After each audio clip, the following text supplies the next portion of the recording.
Hello bachcho, let's see this question. The question says in aqueous solution H2 will not reduce. Option A Fe3 plus, B Cu2 plus, C Ag plus and D Zn2 plus.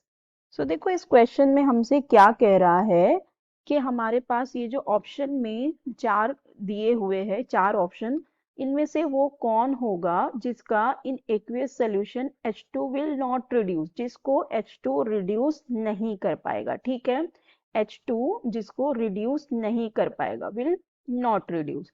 देखो अब H2 कब उसको reduce नहीं कर पाएगा, जब H2 के reduction potential की value, reduction potential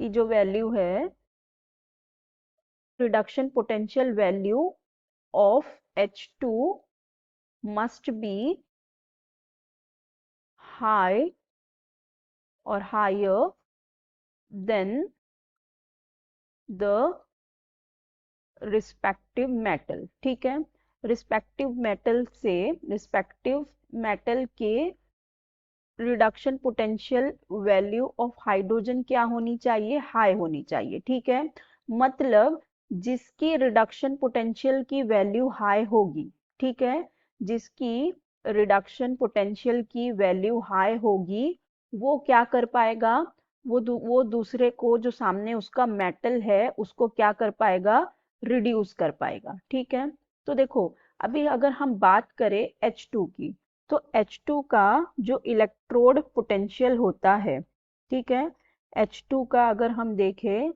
E not की वैल्यू, H2 की होती है E not of H plus 2H2, ये होती है 0।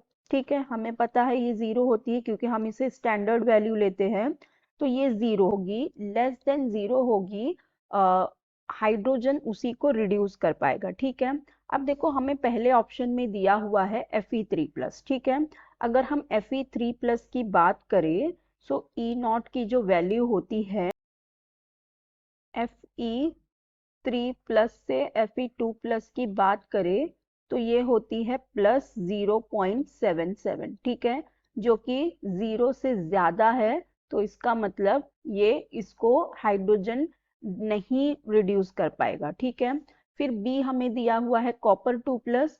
सो कॉपर 2+ के अगर हम ई नॉट की वैल्यू की बात करें तो ये कॉपर 2+ से 2 कॉपर की क्या हो जाती है, यहाँ पे वैल्यू होती है प्लस 0.34। तो ये भी क्या है, 0 से ज्यादा है, तो मतलब इसको भी नहीं कर पाएगा। फिर सी में हमारे पास दिया हुआ है Ag+। तो Ag+ की अगर हम ई नॉट की वैल्यू, तो ये हो जाती है Ag+2Ag, ये होती है प्लस 0.80। ठीक है, तो ये भी 0 से ज्यादा है, तो ये भी नहीं होगा।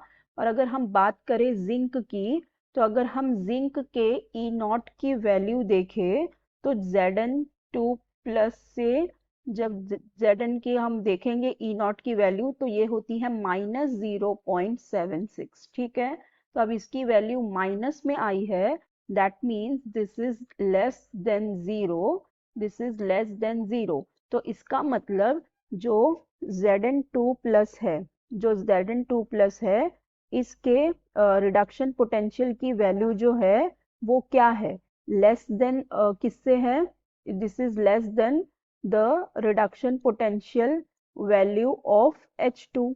तो इसका मतलब जो H2 है वो Zn2+ को रिड्यूस कर पाएगा। तो हमारा करेक्ट ऑप्शन क्या हो जाएगा, option D, Zn2+। So I hope you understood it well. Best of luck. Thank you.